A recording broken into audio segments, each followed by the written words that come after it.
Some historians call World War II the war for oil. Germany was suffering under a deficit of oil, and Hitler, he thought it too. He hoped to knock out the USSR in a swift blow, seizing its main cities, Moscow and Leningrad.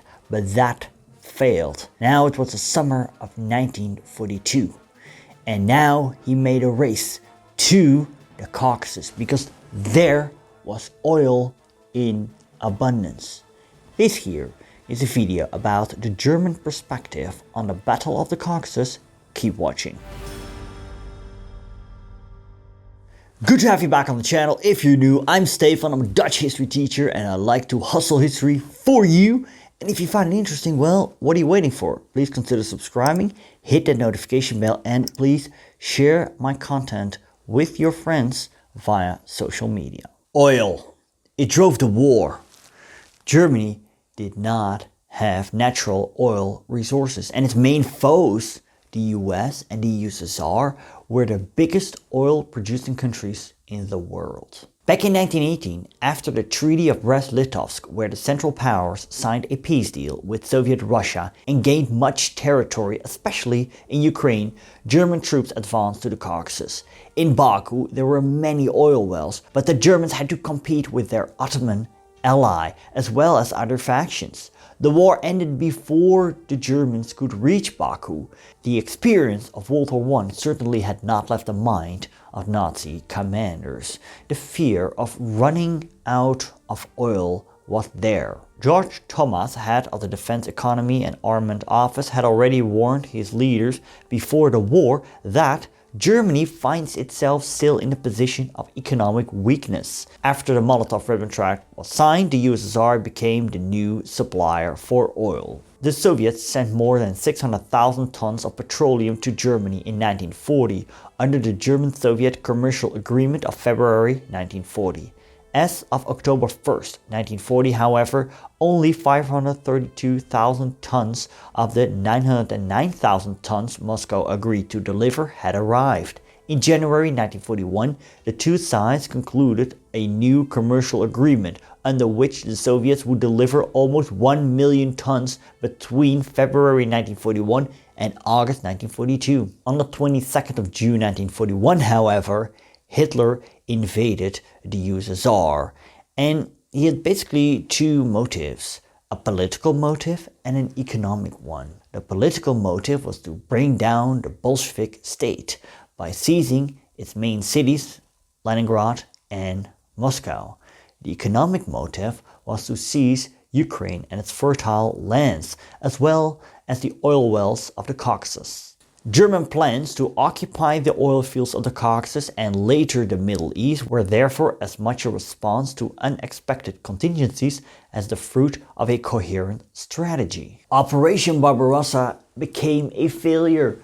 Leningrad wasn't seized, Moscow wasn't seized. Even worse, Army Group Center was almost annihilated. Ukraine was largely seized, however, the Soviets had dismantled their industries in Kharkiv and the Donetsk Basin. When 1942 came around, Germany needed the Caucasus more than ever. There were cities with oil wells in the Caucasus, Maikop and Grozny, but the biggest prize was Baku, right here, with 8,000 oil wells. Another offensive along the entire Eastern Front was out of the question, as Axis Europe would have a 595,000 ton shortfall during the first quarter of 1942 alone. The great hope in 1939, Romania, would never live up to expectations. Following Operation Barbarossa's failure, Germany returned to the offensive in June 1941, with oil now its explicit objective. As Fall Blau was launched on the 28th of June 1942, it would originally take 3 stages. First to capture Voronezh, then encircling the Soviet forces in the Great Bend of the Don, and then advance towards Stalingrad and Astrakhan to protect the left flank. Capturing the city of Stalingrad was not necessary as long as the German guns could prevent the Soviets from using it as a base of communication and armaments. Initially it went well. Voronezh was taken and Rostov fell. Rostov was the gateway to the Caucasus and the oil fields of Grozny and Maikop. Hitler claimed that if the oil fields were not seized, he had to end the war. Hitler deviated from his plan by Führer Directive No. 45 on July 23, 1942. Army Group B would move to Stalingrad, Army Group A to the Caucasus.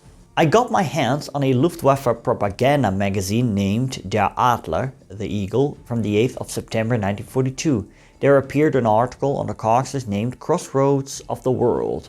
The article basically provides a history lesson on how the Caucasus has been the crossroads of the world for centuries. It speaks of how ethnic Germans used to live there and owned wine fields until the Soviets came in, destroyed the area and deported the Germans to Siberia. Under the pretense of a far-reaching nationality policy, Moscow had divided the Caucasus into many parts, but the whole area is subjugated.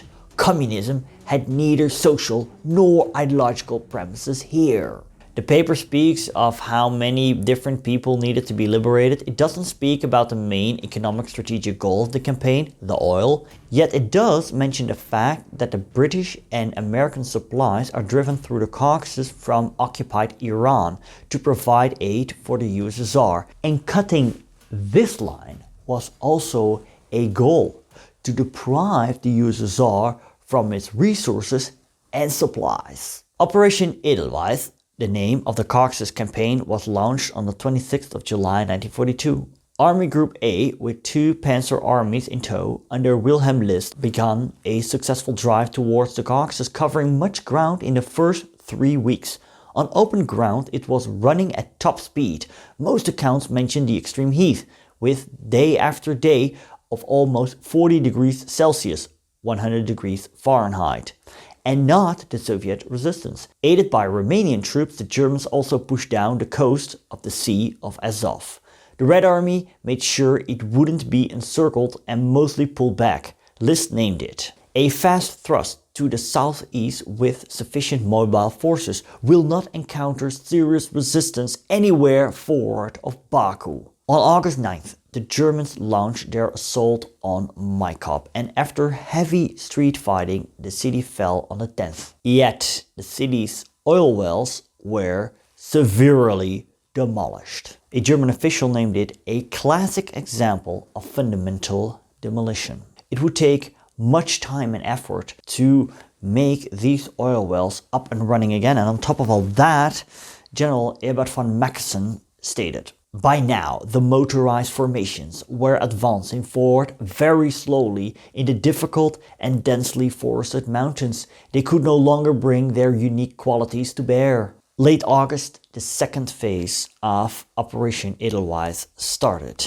It had become a crawl. In German terms, Bewegungskrieg, war movement, yielded to Stellungskrieg, trench warfare. This had to do with the fact that the drive on Stalingrad became the new Schwerpunkt, the main emphasis, and Army Group A was given lower priority status for supplies and air power. As Mackensen wrote, lack of fuel made any further movement of the corps impossible, and how much we might have achieved. As the Wehrmacht headed south, they seemed to leave civilization to a world of mountainous primeval forest, never harvested and crossed only by a few beaten footpaths. Streams and rivers, when they weren't flooded by rains, had to serve as the major routes for the troops. Field kitchens couldn't get far enough to deliver the food. It had to be done by overloaded horses, which died in droves. So did wounded men. And those who got lightly injured had to walk all the way back through this unhospitable terrain. If the injury didn't kill them, the terrain most likely would. The frontline troops had to sleep under the stars, in the rain and later in the snow. And then there was enemy resistance activity, of course. By the end of September, the Germans in the Caucasus faced a wall of Soviet formations. An der Kaukasusfront, im Elbrusgebiet. Ein Lager unserer Gebirgsjäger am Fuß der gewaltigen Gletscherwelt. Eine Tragtierkolonne wird marschfertig gemacht. Über Geröllfelder und Gletscher geht es zu den Stellungen.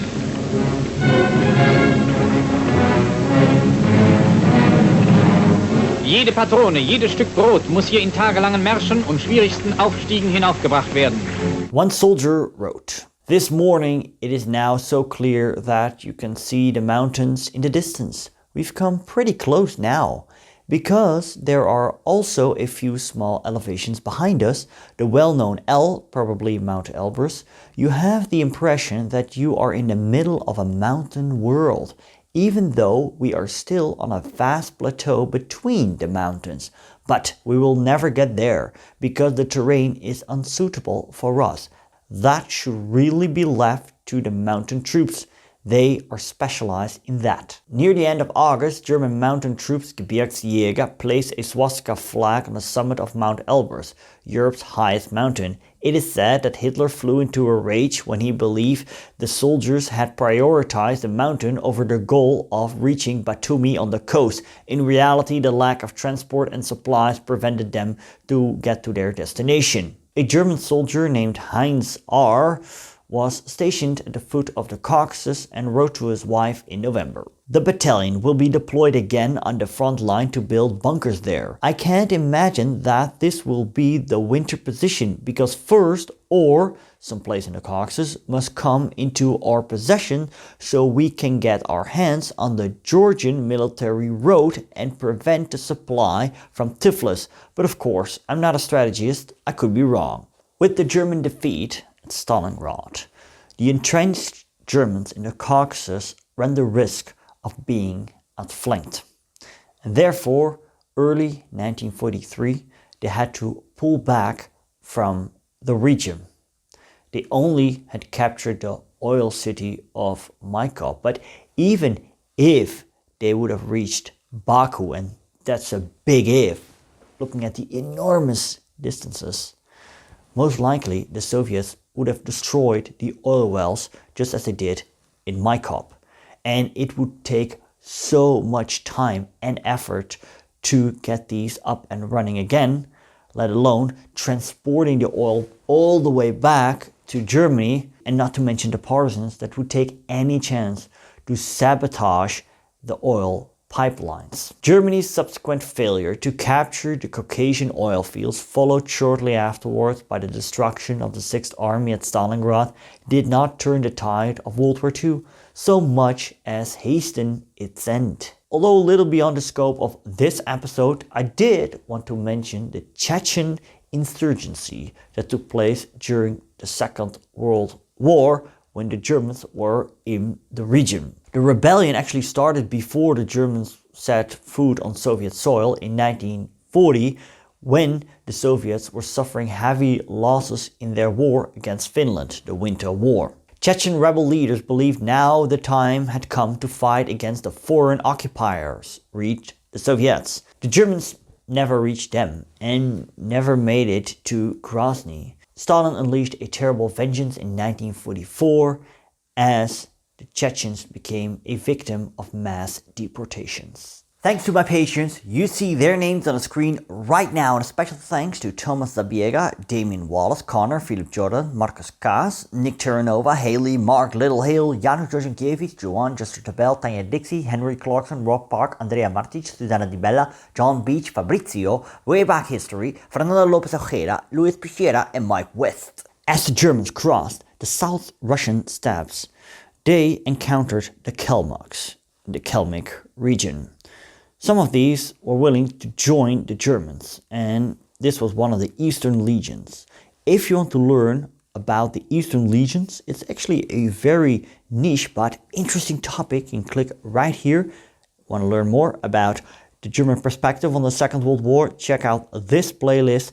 Give this video a like. Don't forget to subscribe, share it with a friend, and thank you for watching.